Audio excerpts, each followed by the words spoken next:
لیکن یہ نہیں رکا اور بتایا جاتا ہے کہ یہ ذرا اونچا سنتا تھا تو اس لیے اس کو سیٹی کی آواز نہیں اور یہ موٹر سائیکل نہیں روکا اس نے، اور پھر سیکورٹی فورسز نے اس پر فائرنگ کر دی اور اس کو جو ہے یہ اس کی اب جان چلی گئی ہے اور ظاہر ہے کہ اب صورتحال جو ہے خاصی تشویشناک ہو گئی ہے۔ ایک اس سے پہلے جو پچھلے سال 15 جولائی کو ایک حملہ ہوا تھا اسی بنو کینٹ کے اوپر، بنو اس آرمی سپلائی ڈپو پہ اسی طرح ایک گاڑی بارود سے بھری ٹکرائی گئی تھی اور باقی حملہ آور جو تھے اس حملے کے بعد یہ جب دیوار ٹوٹی آرمی سپلائی ڈپو کی تو یہ باقی حملہ آور جو تھے یہ اندر داخل ہو گئے اور کئی گھنٹوں تک یہ مقابلہ سیکورٹی فورسز اور حملہ آوروں کے بیچ میں جاری رہا۔ یہ 15 جولائی والا واقعہ اور یہ جو 4 مارچ والا واقعہ ہے اس میں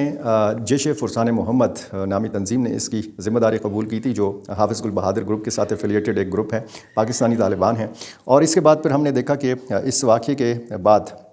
19 جولائی کو بنو امن مارچ ہوا۔ بنو امن پاسون، اس میں لاکھوں کی تعداد میں شہریوں نے شرکت کی۔ یہ ایک بنو کی تاریخ کا سب سے بڑا اجتماع تھا اور سب سے بڑا ایک احتجاجی مظاہرہ تھا۔ امن کا مطالبہ کیا لوگوں نے اور لوگوں نے کہا کہ جی ہمیں امن چاہیے لیکن ہم آپریشن جو ہے وہ ہمیں نہیں چاہیے، کسی قسم کا فوجی آپریشن ہمیں قبول منظور نہیں ہے۔ اس کے بعد پھر ایپیکس کمیٹی کا اجلاس ہوتا ہے وزیر اعلیٰ خیبر پختونخوا علی امین گنڈاپور کی سربراہی میں، اور پھر اس میں ظاہر ہے کہ عسکری حکام نے بھی شرکت کی، اس میں باقی انتظامی افسران نے بھی شرکت کی۔ اس میں جو 16 نکاتی ایک مطالباتی فہرست تھی وہ تسلیم کی صوبائی حکومت نے اور ایپیکس کمیٹی نے۔ پھر یہ تمام فیصلے لے کر علی امین گنڈاپور بنو گئے اور بنو میں اسی مقام کے اوپر انہوں نے بہت بڑے جلسے سے خطاب کیا جس مقام پر بنو امن مارچ کا جو مرکزی سٹیج ہے یہ سجایا گیا تھا۔ یہ پریٹی گیٹ کے ساتھ یہ سٹیج سجایا گیا تھا اور دور دور تک آپ کو جب آپ وہ پرانی ویڈیوز دیکھتے ہیں تو سر ہی سر نظر آتے ہیں، لوگ ہی لوگ نظر آتے ہیں۔ اور اس طرح یہ جو بنو کینٹ پہ ابھی ریسنٹلی حملہ ہوا تھا اس میں جو عام خواتین، عام مرد اور عام بچے جو سویلین جو شہید ہوئے تھے ان کا جب اجتماعی نماز جنازہ ادا کی جا رہی تھی تقریباً 12 افراد کی، تو یہ بنو سپورٹس کمپلیکس کے اندر یہ نماز جنازہ ادا کی گئی اور اس میں بھی لاکھوں کی تعداد میں لوگوں نے شرکت کی۔ یہ بنو کی تاریخ کے بڑے جنازوں میں اس اجتماعی جنازے کا شمار ہوتا ہے۔ تو بنو میں ایک غیر یقینی کی صورتحال ہے اور پھر لوگ بار بار یہ سوال بھی اٹھاتے ہیں کہ بنو کو کیوں نشانہ بنایا جاتا ہے۔ بنو ایک تو جنوبی اور شمالی وزیرستان کے ساتھ بالکل متصل ضلع ہے جنوب کا۔ جنوبی ریجن پر جب آپ نظر ڈالتے ہیں، خیبر پختونخوا کے نقشے کے اوپر جب آپ نظر ڈالتے ہیں تو جنوبی ریجن میں بنو کو مرکزی حیثیت حاصل ہے۔ بنو سے مغرب کی سائڈ پر بکا خیل علاقے اور بکا خیل سے آگے پھر آپ کو پتہ ہے کہ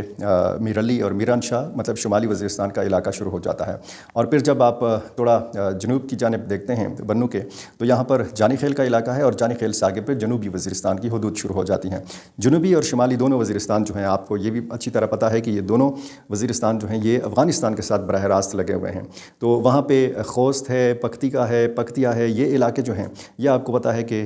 اس ساری صورتحال کے حوالے سے اور یہ جو سلسلہ کئی دہائیوں سے چل رہا ہے اس حوالے سے اس علاقے کو گڑھ کہا جاتا ہے۔ ایک تو افغان جہاد کے زمانے میں آپ دیکھ لیں، پھر افغانستان کے اندر طالبان کی مسلح جدوجہد دیکھ لیں امریکہ اور نیٹو فورسز کے خلاف، اور پھر یہاں پہ پاکستانی طالبان کا وجود جب منظر عام پر آتا ہے، ان کی تنظیم بنتی ہے، پہلے چھوٹی چھوٹی تنظیمیں بنتی ہیں، پھر یہ چھوٹی چھوٹی تنظیمیں ٹی ٹی پی کے امبریلا تلے جمع ہو جاتی ہیں۔ ٹی ٹی پی کا جو اتحاد ہے اس وقت ایک درد سر بنا ہوا ہے پاکستان کے لیے۔ پاکستان کہتا ہے کہ ٹی ٹی پی کی قیادت افغانستان میں موجود ہے، اور یہ جو بنو کا حملہ ہوا تھا اس میں بھی بتایا گیا ہے کہ جی 6 حملہ آور جو تھے یہ افغانستان سے تعلق رکھتے تھے، یعنی براہ راست افغانستان کے شہری اس حملے میں ملوث پائے گئے۔ سیکیورٹی اداروں کی تحقیقات یہ بتاتی ہیں۔ اب یہ جو ڈیولپنگ سٹوری ہے، کیونکہ میں جب اس وقت ویڈیو ریکارڈ کروا رہا ہوں تو مجھے اتنا بتایا گیا کہ سینکڑوں لوگوں نے سڑک کے اوپر افطاری کی ہے اور لاش ابھی تک سڑک کے اوپر رکھی ہوئی ہے، اور یہ فیصلہ کیا گیا ہے کہ لاش کل تک کے لیے بھی سڑک پہ رکھی جائے گی اور کل ایک بھرپور احتجاج کیا جائے گا۔ بنو میں شٹر ڈاؤن ہڑتال کا بھی اعلان کیا گیا ہے اور تمام اقوام کو، تمام قبائل کو یہ اعلانات کیے گئے ہیں کہ تمام لوگ رات کے 10 بجے تک پہنچیں۔ اب جب ویڈیو آپ دیکھ رہے ہوں گے تو ہو سکتا ہے کہ آپ رات کے 10 بجے کے بعد دیکھ رہے ہوں، پوری رات سحری تک ہو سکتا ہے کہ یہاں پر احتجاج کا سلسلہ ہو۔ رمضان المبارک بھی ہے کیونکہ لوگ گھنٹوں تک احتجاج میں اس طریقے سے شرکت نہیں کر سکتے، لیکن اگر انہوں نے یہ حکمت عملی بنائی کہ مرحلہ وار یہ اپنا احتجاجی تحریک جو ہے یہ آگے بڑھائیں گے، کیونکہ مجھے بتایا گیا ہے کہ اس مرتبہ یہ کہتے ہیں کہ جی ہم فیصلہ کن جو ہے وہ تحریک چلائیں گے، کیونکہ جو بنو امن مارچ میں وعدے کیے گئے تھے اس کے بعد جب یہ فیصلے مانے گئے تھے تو ان فیصلوں پر کوئی عمل درآمد نہیں ہوا، لوگ مطمئن نہیں ہیں۔ بنو کے جو مشران بزرگان ہیں، جو تاجر تنظیمیں ہیں، جو سیاسی تنظیمیں ہیں، وہ حکومتی اقدامات سے مطمئن نہیں ہیں۔ اور اس کے بعد پھر بنو کے جو سرکردہ مشران تھے ان کی گرفتاریاں، حاجی صمد آج تک گرفتار ہیں، جمشید خان کی گرفتاری عمل میں لائی گئی تھی، وہ تو رہا ہو چکے ہیں۔ باقی کچھ غلام کی باز خان یا ناصر خان بنگش اس قسم کے جو رہنما ہیں، یہ زیادہ تر وقت روپوشی میں گزار رہے ہیں کیونکہ ان کے گھروں پر چھاپے پڑ رہے ہیں۔ تو شیڈول 4 میں لوگوں کو ڈالنا، اور پھر اس میں حل یہ ہے کہ وہ علماء کرام، وہ عمائدین، وہ رہنما جو ظاہر ہے کہ بات وہ سنتے بھی ہیں، ان کو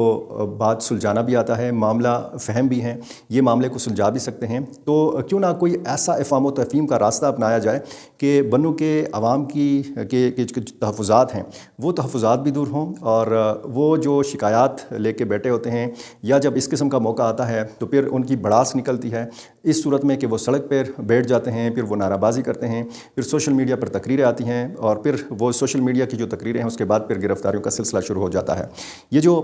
گیپ ہے بیچ میں، یہ جو خلیج بڑھ رہی ہے، جو بیچ میں فاصلے بڑھ رہے ہیں، ان فاصلوں کو مٹانے کی ضرورت ہے اور یکجہتی پیدا کرنے کی ضرورت ہے۔ بنو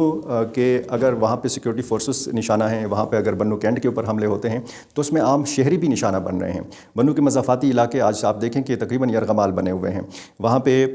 شام کے بعد جب شام کا اندھیرا آتا ہے یا اس اندھیرے سے پہلے ہی وہاں پہ پیٹرولنگ جو ہے وہ ختم ہو جاتی ہے پولیس کی۔ پولیس اہلکار جو ہیں وہ باہر نہیں پھر سکتے، سادہ کپڑوں میں بھی وہ اپنے علاقوں میں نہیں جا سکتے، ٹارگٹ کلنگ کے واقعات۔ تو یہ ایک ایسا سلسلہ ہے کہ اس کو افہام و تفہیم سے حل کرنے کی ضرورت ہے۔ ڈیولپنگ سٹوری ہے اور اس میں مزید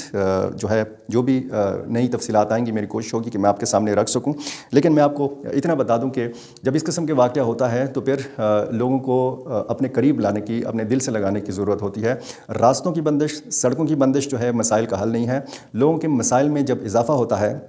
تو پھر ظاہر ہے کہ ان کے جذبات جو ہیں وہ کسی اور طریقے سے باہر نکلتے ہیں۔ بہت شکریہ۔